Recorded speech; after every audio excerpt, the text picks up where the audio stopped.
Okay guys, तो any 10 series का next part जिसमें हम लोग बात करने वाले हैं एआई नोड्स के बारे में। ठीक है, लास्ट टाइम हमने बात करी थी एचटीटीपी नोड्स की, एपीआई कॉलिंग की। तो हमारा नेक्स्ट आना चाहिए handling binary files and error handling. ठीक है, पर ये दोनों चीज़ें एक ही लेक्चर की चीज़ हैं, इसलिए इनको मैं लास्ट में कवर करूँगा जब हम लोग पूरा एक बॉट बना लेंगे तो कैसे ट्राई कैच एरर लगाते हैं, वो हमारा लास्ट में आएगा। ठीक है, तो अभी हम लोग यहाँ पे बात करने जा रहे हैं एआई नोड की। एआई नोड हम लोग कैसे कैसे यूज़ कर सकते हैं, कैसे कॉन्फ़िगरेशन करनी होती है इसकी। तो चलो स्टार्ट करते हैं एआई नोड के बारे में पढ़ना।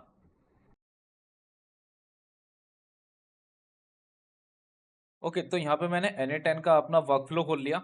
लास्ट टाइम देखोगे हमने क्या बात करी थी, पूरा एक बॉट बनाया था। एक रीकैप देता हूँ मैं पूरा। सबसे पहले हमने एक बॉट बनाया था जिसमें ट्रिगर नोड लगाया था। ट्रिगर नोड के बाद एचटीटीपी रिक्वेस्ट, उसके बाद हमने एक एआई बॉट लगाया था। ठीक है, लेकिन एआई बॉट की हमने बहुत ब्रीफ में बातें करी थी। उसके बाद कुछ कंडीशंस लगाई थी इफ़ और स्विच केसेस की। नेक्स्ट हमने एक डीएम लगाया था जो हमारा डीएम में भेजेगा रिक्वेस्ट सारी। ठीक है, जो भी मैसेज आने वाला है हमको आउटपुट आने वाला है। उसके बाद लूप्स, अगर हमारे कुछ मल्टीपल आइटम्स हैं जो एरेज में या फिर किसी एक बकेट में स्टोर है, उसको वन बाय वन यहाँ पे रिपीट करना है, तो हमने उसके लिए यहाँ पे लूप लगाया था। लूप लगाने के बाद आउटपुट ले लिया और यहाँ पे मर्ज, क्योंकि हमारे पास अगर मल्टीपल रिक्वेस्ट आ रही है, मल्टीपल आउटपुट भी हैं, तो उसके लिए मर्ज नोड लगाना पड़ेगा। नाउ इसमें हम लोग बात करने जा रहे हैं एआई नोड के बारे में, वो भी डिटेल में, कि एआई नोड को हम लोग कैसे फुल डिप्लॉय कर सकते हैं या फिर फुल कॉन्फ़िगरेशन कैसे करेंगे। तो सबसे पहले यहाँ पे आ जाओगे, अगर एआई नोड डालोगे, देखो अभी के लिए इन्होंने बहुत सारी चीज़ें पहले ही दे दी हैं। बेसिक एलएलएम चेन भी यूज़ कर सकते हो, ठीक है, समराइजेशन चेन। लेकिन एक जो हमारा एक एआई एजेंट है, हम लोग उसको यूज़ करने वाले हैं। ठीक है, अब ऑलरेडी हमारा यहाँ पे कुछ कनेक्टेड कर दिया इसने, तो मैं इसको डिस्कनेक्ट कर रहा हूँ। अब फुल हमारे पास एक एआई एजेंट है जिसके पास एक चैट मॉडल है। चैट मॉडल का यहाँ पे मतलब है कि कौन सा हम लोग एआई मॉडल यूज़ कर रहे हैं, किसका एपीआई हम लोग यूज़ कर रहे हैं। याद है लास्ट टाइम हमने पढ़ा था किसका हम लोग एपीआई यूज़ कर रहे हैं। तो अब हम यहाँ पे वही सारी चीज़ें बात करने वाले हैं। तो चलो, सबसे पहले यहाँ पे चैट मॉडल पे जाओगे, क्लिक करोगे। फ्री वाला जो अभी के लिए हम लोग यूज़ कर रहे हैं, ओपन राउटर। ठीक है, प्रीमियम वाले की अभी ज़रूरत नहीं है क्योंकि कॉन्टेक्स्ट बेस्ड काम कर रहे हैं, तो उसके लिए हमारा नॉर्मल वाला भी काम कर जाएगा। अब इस पे जाओगे, मेरे बहुत सारे अकाउंट कनेक्टेड हैं ऑलरेडी, लेकिन मैं एक नया बना के दिखाता हूँ। जब यहाँ पे करोगे आप नया अकाउंट, ठीक है, तो सबसे पहले इस पे जाओगे और नया अकाउंट करोगे। एक एपीआई की मांगेगा, बाकी तो एचटीटीपी कनेक्शन अलाउ ही रहने देना है। एपीआई की आपको कहाँ से मिलेगी, ठीक है।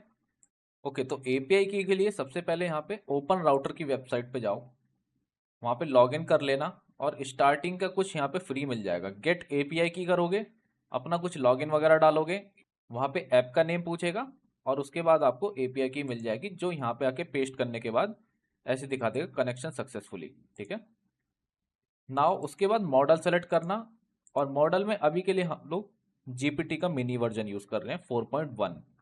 बाकी भी यूज़ कर सकते हो, लेकिन अभी के लिए हम लोग टेस्टिंग पर्पज़ के लिए यूज़ कर रहे हैं।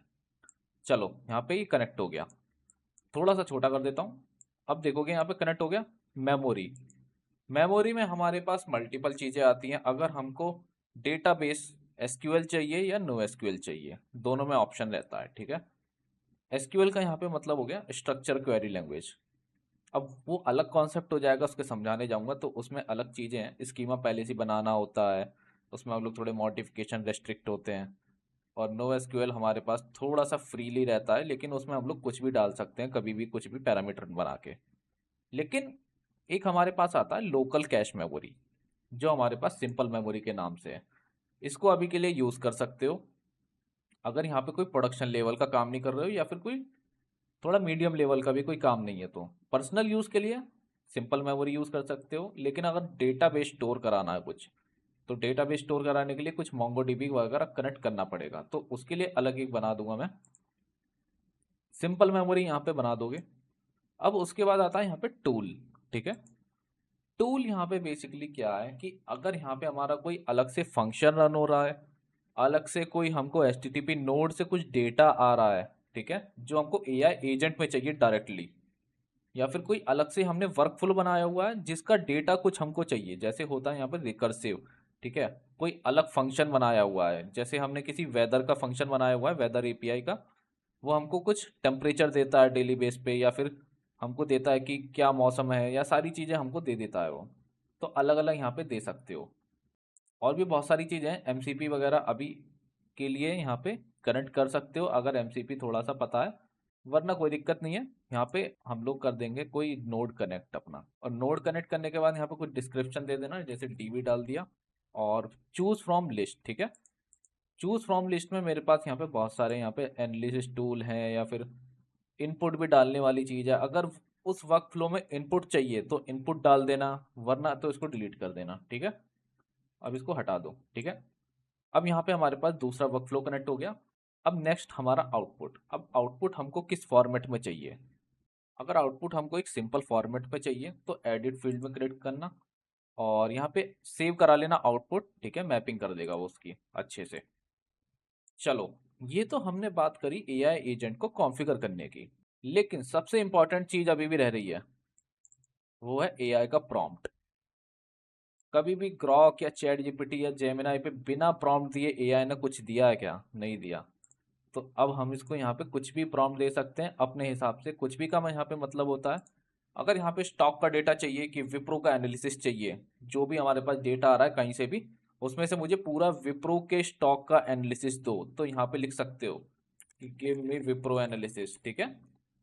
तो अगर यहाँ पे कुछ प्रॉम्प्ट भी बनवाना है तो प्रॉम्प्ट यहाँ पे किसी भी एआई पे जाके बोलोगे, वो आपको एक अच्छे से प्रॉम्प्ट तैयार करके दे देगा। यहाँ पे आके पेस्ट कर देना, ठीक है। उसके बाद एग्जीक्यूट करना, और वो स्टार्ट हो जाएगा रन होना, ठीक है।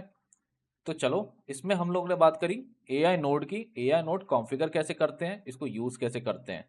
Open router, simple memory, no SQL database, SQL database, और हम लोग लास्ट में आउटपुट कहाँ पे सेव करा सकते हैं। तो चलो फिर मिलते हैं नेक्स्ट वीडियो में।